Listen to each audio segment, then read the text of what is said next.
vida e que isso vai marcar também, isso possa marcar também a nossa história em algum momento, em algum ponto. É interessante que nós vivemos ainda nesse contexto da dificuldade, da luta, da pandemia, né, das crises que nós estamos enfrentando, mais um ano de pandemia, né? E além disso, nós temos as nossas dificuldades pessoais.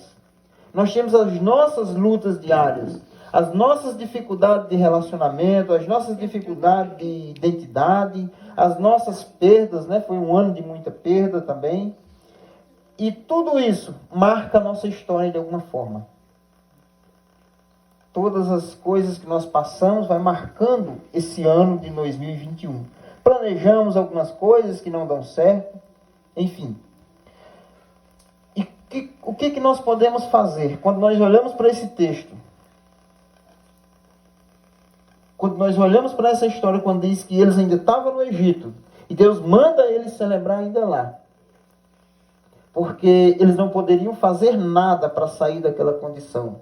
Mas Deus foi quem tirou eles de lá. E a celebração aconteceu ainda no Egito. Porque Deus providenciou para que eles saíssem de lá. Assim como Ele providenciou Jesus para nos trazer salvação. Então, quando nós olhamos para a nossa vida, muitas vezes nós planejamos e nós colocamos a expectativa numa data específica. Ao próximo ano vai dar tudo certo.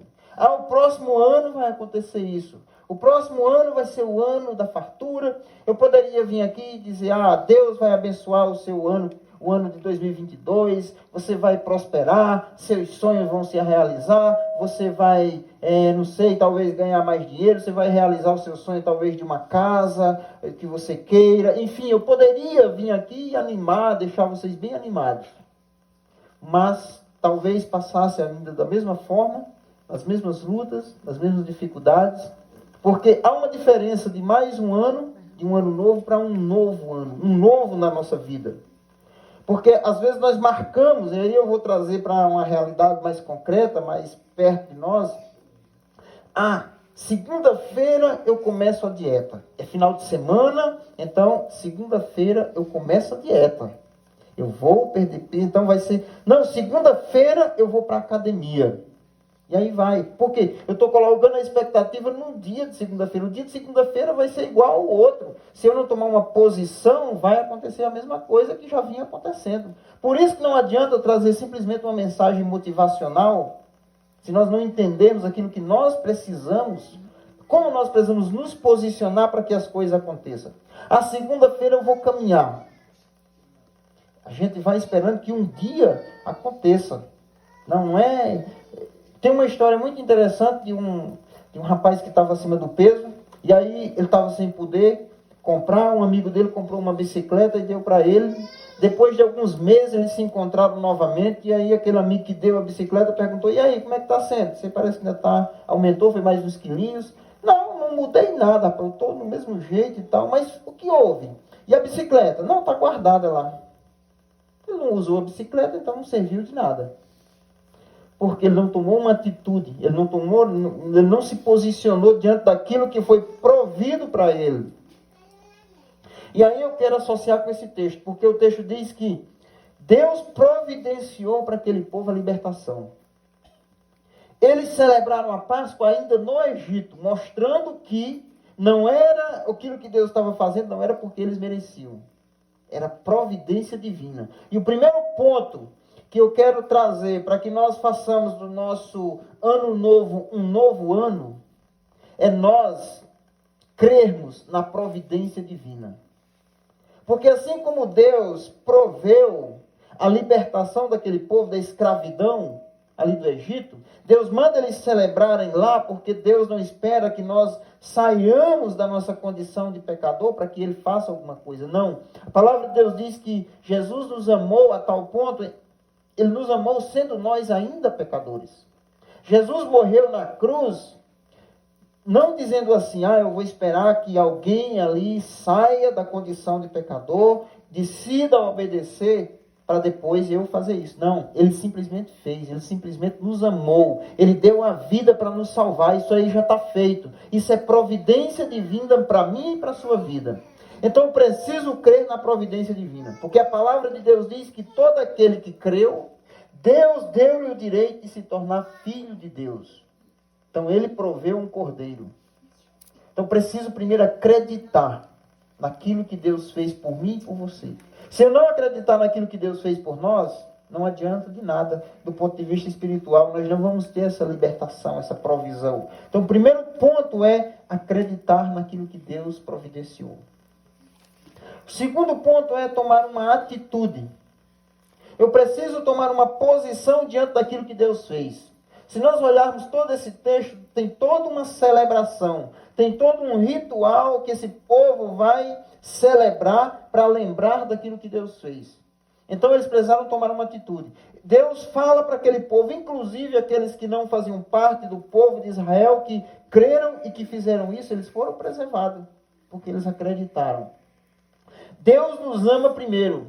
Deus não pede para que a gente faça alguma coisa para merecer o seu amor. É por isso que ele deu a lei depois que tirou do Egito.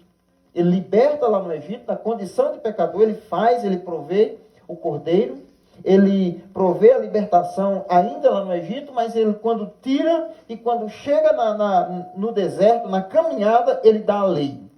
Porque Deus primeiro manifesta o seu amor, para depois ele dar a sua lei, seus princípios. Não é o contrário. A lei de Deus é uma expressão do amor de Deus pela nossa vida. É o cuidado de Deus para conosco. Deus está dizendo, se vocês viverem dessa forma, se vocês tomarem uma atitude dentro desses princípios que eu estou estabelecendo para vocês, vocês vão ter uma nova vida. Vocês vão viver uma comunhão comigo. Por isso que nós precisamos tomar uma atitude. Às vezes nós pensamos que, se eu não obedecer a Deus, Deus não vai me amar. Deus vai me esganar. Não, não é assim.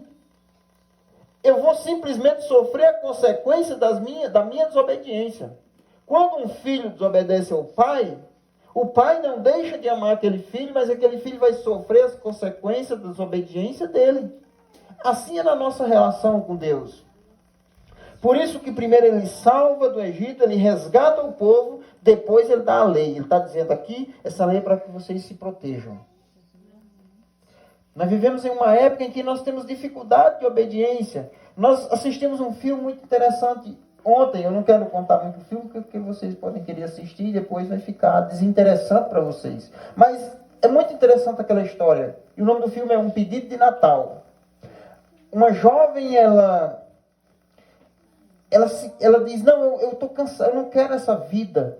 Meus pais são muito religiosos, eles oram para comer, eu quero curtir mais algumas festas, às vezes eu tenho que priorizar a igreja, mas não é o que eu quero para a minha vida. E ela faz um pedido quando vai dormir. Eu queria que meus pais não acreditassem em Deus. E esse pedido, ela se concretiza. Os pais começam a deixar a igreja de lado, começam a deixar a vida, a relação com Deus, a comunhão com Deus de lado, e eles começam a viver uma correria, buscar só dinheiro, sucesso e tal, e eles começam a ganhar muito dinheiro, fazer negócios que eles não faziam antes, passaram a fazer determinados tipos de negócio, que por trás há um jeitinho de ganhar mais dinheiro. Eles ajudavam pessoas e depois eles começaram a representar o banco, e aquelas pessoas que eram financiadas pelo banco, um amigo que ele ajudava, ele tomou a casa, despejou, botou para fora, porque eles só queriam saber agora, eles só tratavam tudo tecnicamente, eles não tinham amor ao próximo, eles tratavam o próximo como um objeto. Se você me rende, você me serve, se não... E ela entrou nesse pacote. Davam tudo para ela, mas não davam amor, nem carinho, nem atenção. Então ela tinha de tudo, a jovem. Depois ela caiu em si e percebeu que não era aquilo que ela realmente queria. E depois ela se arrepende, ela se reconcilia com Deus. E aí eu não vou contar o resto da história, porque senão vai ficar desinteressante para que você assista. Então, esse filme, ele fala um pouco, às vezes, nós dizemos, não, eu queria muito mais sair, mas aquela lei de Deus não é para nos aprisionar, é para nos proteger. É para que a gente tenha um caminho onde nós sejamos protegidos por ela, construamos a nossa casa na rocha. Então, eu posso fazer do meu trabalho, não eu preciso procurar um trabalho novo, mas um novo trabalho. Por quê? Eu posso tomar novas atitudes no meu trabalho que vai fazer a diferença. Que vai fazer tudo novo de novo. Deus nos faz uma nova criatura. Eu posso fazer dos meus relacionamentos um novo relacionamento. Não que eu vou fazer do meu casamento um casamento novo. Ou seja, eu não vou buscar um casamento novo. Um outro casamento. Mas ele pode ser renovado por essa graça de Deus.